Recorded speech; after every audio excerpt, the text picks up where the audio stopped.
In this video, I want to go over the advantages of a within subjects design over a between subjects design in a little bit more detail. So first of all, fewer participants are needed in a within subjects design. In a between subjects design, you're comparing separate groups of people, and the groups that you're comparing have to be large enough for you to be confident that random assignment did a good job of creating similar groups that can be compared fairly.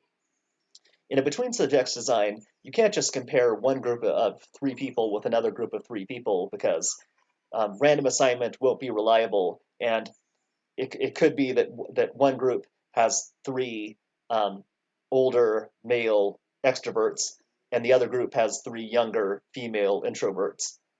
You're not confident that those two groups are highly similar to each other. So in a between subjects design with two conditions, you actually need to have roughly 50 people in group one and 50 people in group two for you to be confident that random assignment did a good job of creating highly similar groups that can be compared fairly. In a within subjects design, you don't have to worry about creating highly similar groups because you're not comparing separate groups of people. And that's why fewer people are needed. And number two ties in with point number one. So in a within subjects design, there's no need to compare groups of people. There's no need to compare separate groups of people. So you don't have to worry about how similar group one is to group two because, like I said, you're not even comparing separate groups of people.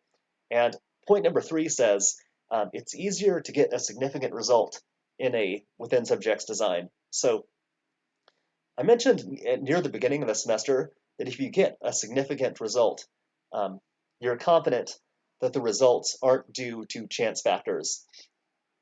And what that means is if you did a good job of running the study, you're confident that your hypothesis is correct.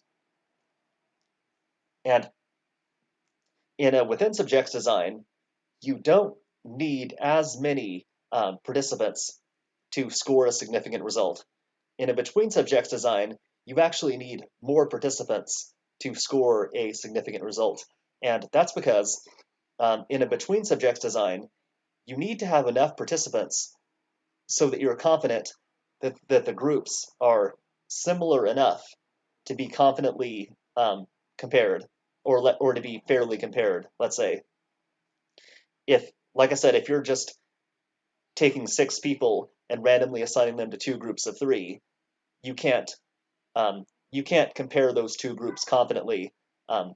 You can't confidently compare 3 people in a cold room with 3 people in a hot room. So you're not going to get a significant result if you did that. So here's one way to think about what I just said. In a between subjects design, you always pay at least somewhat of a penalty for comparing separate groups of people.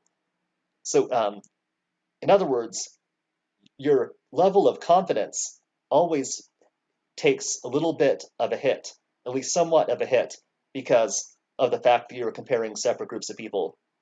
And to avoid that penalty, what you have to do is raise your sample size so that you're highly confident that the groups are similar and comparable. But in a within subjects design, you don't pay any penalty for having to compare separate groups of people. Your confidence doesn't have to take a hit for that particular reason. So that's basically why it's easier to get a significant result in a within subjects design. In a within subjects design, you don't have to worry over how similar the groups are that you're comparing. And you don't have to worry if there's any unknown or chance differences between the groups that you don't know about. Because, like I said, you're not comparing separate groups of people. Individual differences are no longer an issue. Now, those are the advantages of a within subjects design, but there is one major disadvantage of a within subjects design that I want to emphasize. And that's the possibility that the results will be affected by something called progressive error. And progressive error is just a term for the changes that occur in a participant's mental state or behavior as he or she moves through a sequence of conditions. So progressive error is basically the effect of repeated testing on a participant. Um, when you repeatedly test a participant across a sequence of conditions, you're basically wearing out the participant, and as that occurs, you're having progressive error. So progressive error basically means progressive inaccuracy, and it's called progressive error because it progresses as the participant moves across a sequence of conditions. Uh, and typically, when a participant is tested over and over again, the participant will either become more and more fatigued progressively or become better and better at the task progressively. And well, I'll just give one quick example to help you kind of help you get an idea of what progressive error involves. So imagine that a researcher wants to test the effect of music on memory, and the researcher wants to compare 10 different types of music, like let's say classical, jazz, rap, country, rock. Now, a researcher typically wouldn't test 10 different types of music in the same experiment. A researcher might test 2 or 3, but 10 would be kind of a lot. But I'm just using 10 to kind of give you an example that really hits this point home. So I want to give kind of an extreme example to really help make this point sink in as much as possible. So um, if a researcher wanted to do that experiment as a within subjects design, each participant would take the recall test 10 times, each time with a different type of music. So, and participants would be following different orders because it would be counterbalanced.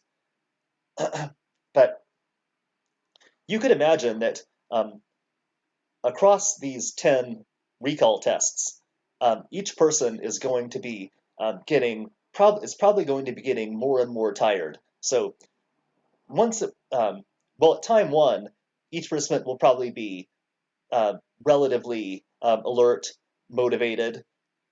But then once time 7 comes around and the participant has already been tested 6 times, the participant is probably going to be starting to get tired, fatigued, or tired of being in the experiment, less motivated.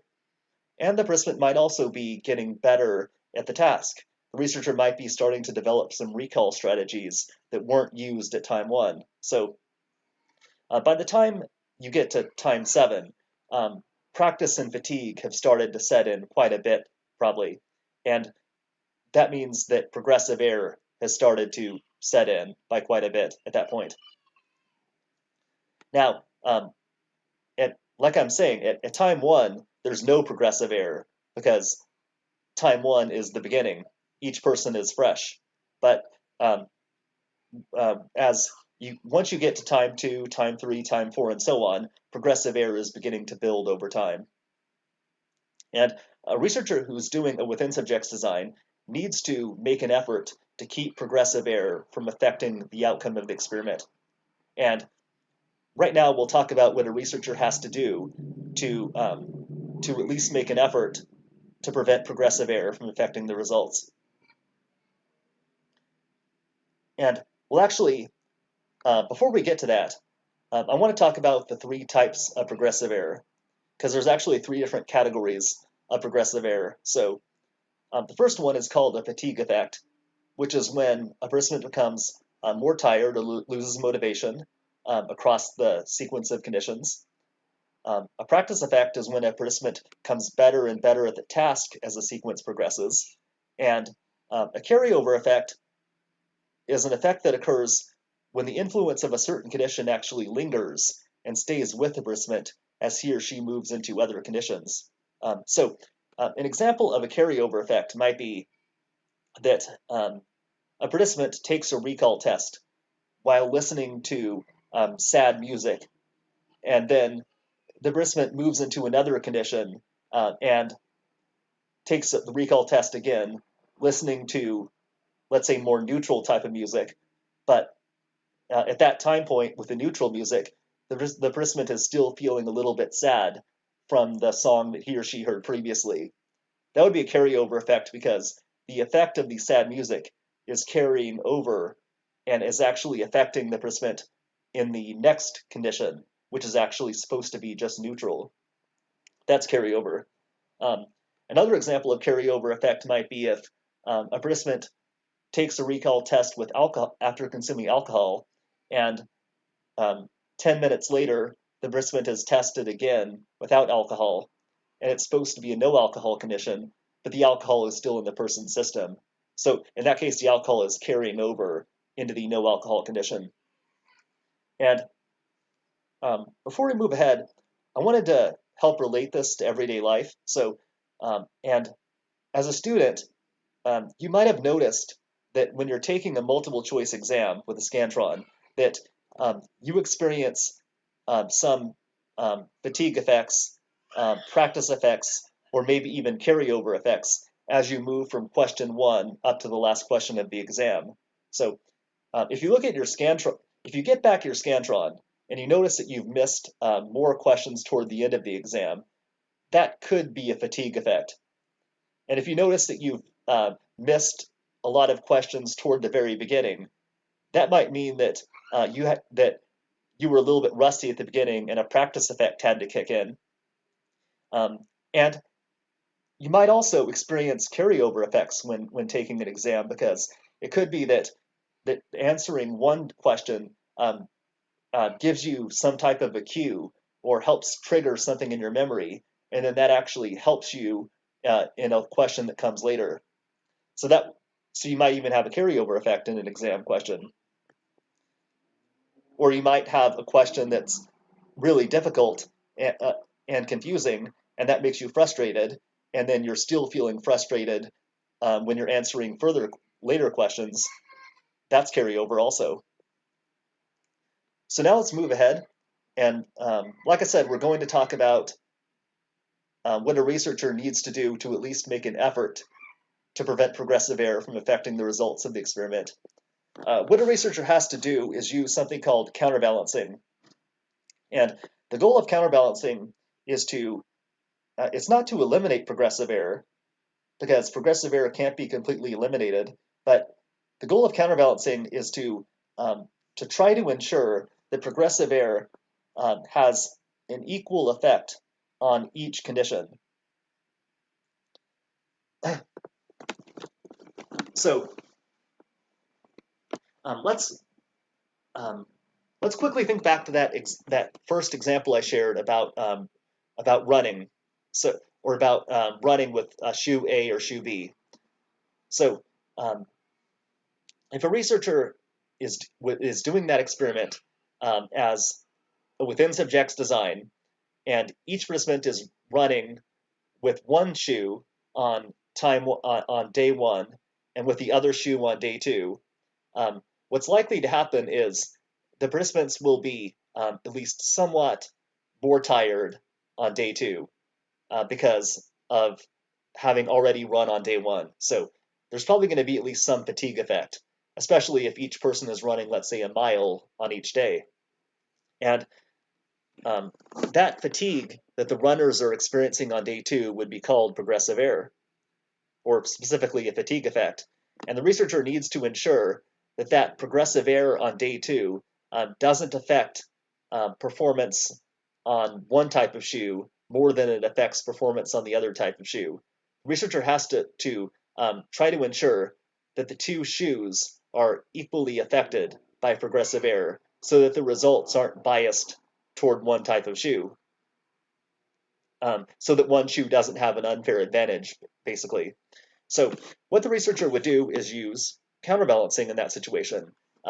So the researcher would randomly assign the participants to two separate groups. One group would run with shoe A on day one and shoe B on day two. The other group would follow the opposite order: shoe B on day one, shoe A on day two. And that way, on day one, half of the participants are running with shoe A, and half of them are running with shoe B. And on day 2, once again, half of the participants are running with shoe A, and the other half are running with shoe B. So when the researcher looks at all of the scores from day 1, half of those scores will be from shoe A, half will be from shoe B. And when the researcher looks at all of the scores on day 2, half of those day 2 scores will be from shoe A, and the other half from shoe B. So that means that um, the unfatigued scores from day 1 are equally split between shoe A and shoe B, and the more fatigued scores on day 2 are also equally split between the two types of shoes. So each shoe gets its fair share of day 1 scores, and each shoe gets its own fair share of day 2 scores. So neither shoe has an unfair advantage or an unfair disadvantage. Um, and if assuming the researcher does a good job of running this study in every other way, if one shoe does come out better on average than the other type of shoe, um, the researcher is confident that that difference in performance wasn't just due to fatigue or progressive error. The researcher is confident that one shoe is actually better than the other. That's the idea.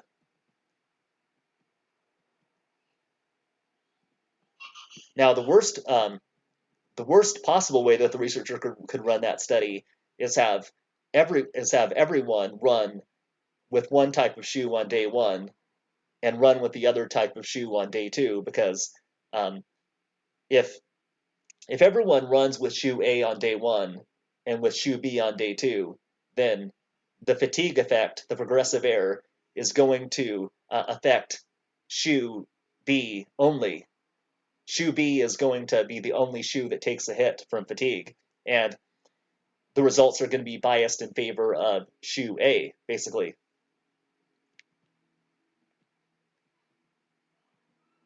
Um, so here's just a visual breakdown of the point I've been making. So here we're imagining an experiment, once again, in which each participant takes an exam twice, one time with classical music playing and one time with silence, and it's counterbalanced. And notice how, well, when I say PE, what I mean is progressive error, which is progressive error is some combination of practice and fatigue, or carryover. And what I'm getting at here when I say PE is the fact that time 2 scores are affected by progressive error, and time 1 scores are not. So you might notice, if you look at this, you'll notice that in the classical score column, half of the scores are affected by progressive error, and in the silence column, half of the scores are affected by progressive error. So in theory, progressive error is affecting the conditions equally, because the classical condition has 2 progressive errors, and the silence condition has its 2 progressive errors. So in theory, the two conditions are taking an equal hit from progressive error, and that's what you want. What I'm showing you here is what you want to do, because it's a fair, unbiased experiment. Basically, here, you could say progressive error is an extraneous variable because it's not being studied, but it's not a confounding variable because since progressive error is equal between the two conditions, it's not confounding. Remember earlier we talked about how if an extraneous variable is equal between the conditions, it's not confounding? So what we have here in this experiment is a situation in which the researcher ensured that progressive error is equal between classical and silence, and therefore um, ensured that it's not a confounding variable.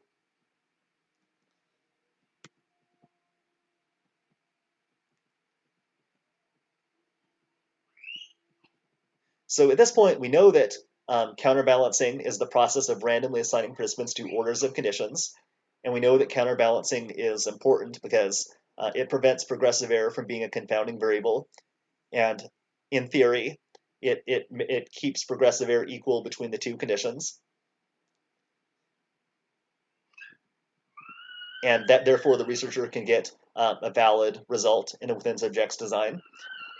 And now let's get into the actual process of creating the different orders that are going to be tested in a within subjects design. So now we're going to get a little bit more into the process of how counterbalancing actually works in more detail. So if an experiment has two conditions, counterbalancing is really straightforward because there are only two possible orders, AB and BA, and the researcher just has to randomly assign participants to two groups, and one group is AB, one group is BA. With three conditions, it's a little bit more complicated because now there are six possible orders of conditions, and if a researcher is doing a within subjects design with three conditions, the researcher needs to randomly assign participants to six groups and have each group follow one of these orders. And if there are four conditions, it gets even more complicated. Now a researcher needs 24 groups so that each group can follow one of these 24 orders. So at this point, you might be wondering, does a researcher have to make use of all possible orders? And the answer is actually no. If a researcher is doing a within subjects design with only two or three conditions, then the answer would be yes. The researcher should make use of all possible orders. But if there are, if there's, let's say, if there's probably four or more orders, the researcher wouldn't want to make use of all possible orders because there's too many of them. The researcher doesn't want to have to compare 24 groups of people. So if a within subjects design has four conditions or more, a researcher will actually want to take a selection of orders and use those. And when a researcher does that, the researcher has to select the orders in an unbiased way. And in just a moment, we'll talk about how that's done. And when a researcher takes that unbiased selection of orders, that's really the next best thing to using all possible orders. And at this point, we have a couple of terms we need to go over. So when all possible orders are used, it's called complete counterbalancing. When a selection of orders is used, it's called partial counterbalancing.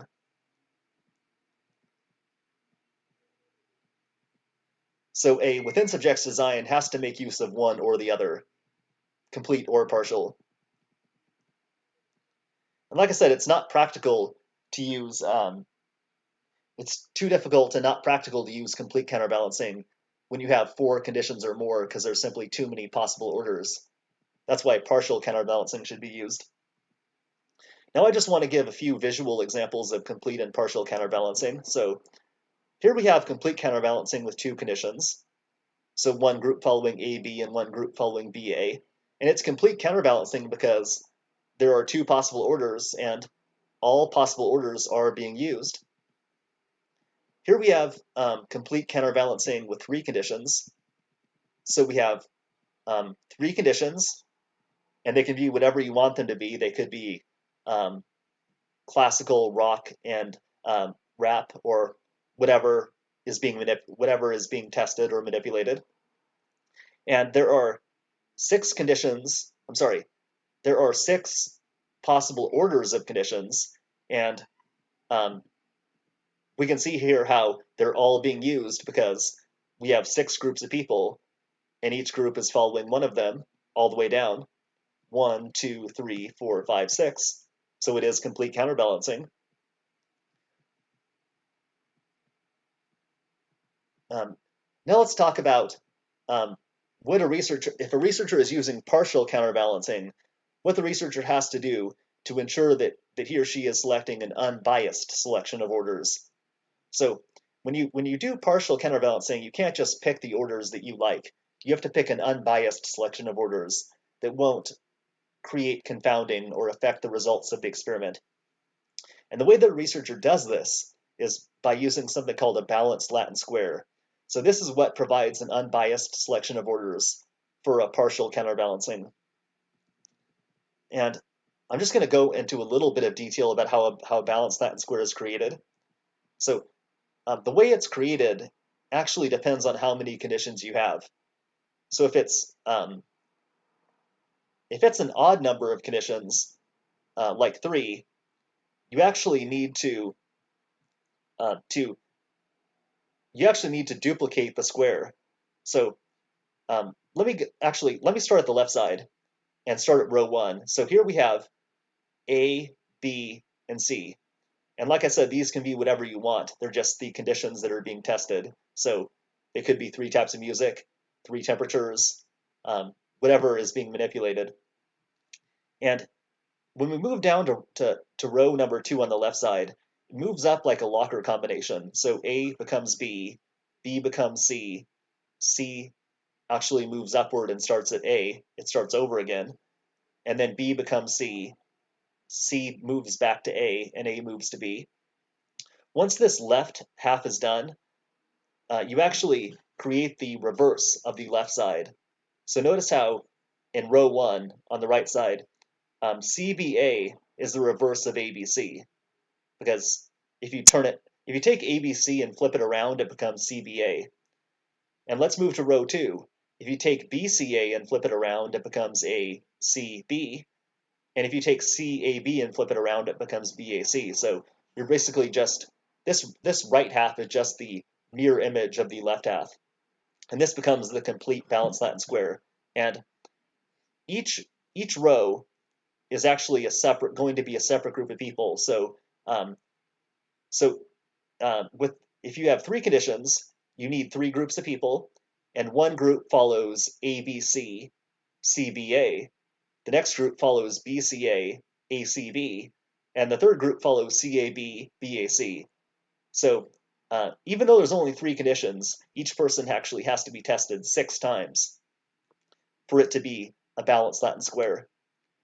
Now, if it's 4 conditions, you don't need to actually duplicate the square. What you do is the first row is AB, DC. These two have to be flipped around. And then it once again moves up like a locker combination. And you just go up to row 4, and you're done. So if a researcher wanted to make use of this Latin square with 4 conditions, the researcher would randomly assign people to 4 groups, and each group would follow one of these. There would be an ABDC group, a BCAD group, and so on. And you don't have to worry about how it's created with 5 conditions or 6 or 7 conditions, because you can look that up if you want to. I just wanted to give you a quick glimpse of how this is created. And one point that I want to emphasize is that in a balanced Latin square, each condition appears in each position the same number of times. So if we go back up here to this 4 conditions, notice how each of these conditions appears once at time 1, once at time 2, once at time 3, and once at time 4. Also, each condition follows every other condition the same number of times. So notice how B, let's look at all of the B's. So B follows A 1 time, it follows D 1 time, and it follows C 1 time. Now let's look at C. C follows D 1 time, it follows B 1 time, and it follows A 1 time. So notice how each condition um, follows each of the other conditions 1 time. So these 2 things are really what make it balanced. It's why it's a balanced Latin square, and that's what makes it unbiased. And one last point that I need to get across is, regardless of whether a researcher is using complete or partial counterbalancing, the researcher needs to do 2 things to have a valid experiment in a within subjects design. First of all, the researcher needs to run an equal number of people through each order. So otherwise, progressive error will affect one condition more than another. So think back to that visual I showed you with a classical column and a silence column. And remember that the classical column was half time 1, half time 2, and the silence column was also half and half, that'll only be the case if it's if the number of AB people, oh yeah, if the number of AB people is the same as the number of BA people. If the AB group has more people than the BA group, um, or vice versa, the columns will no longer be half and half. And also, the researcher has to randomly assign people to orders of conditions. So, um, so this is really just another example of how whenever a researcher creates groups in an experiment, the groups need to be created randomly to avoid bias. And the same is true in a within subjects design.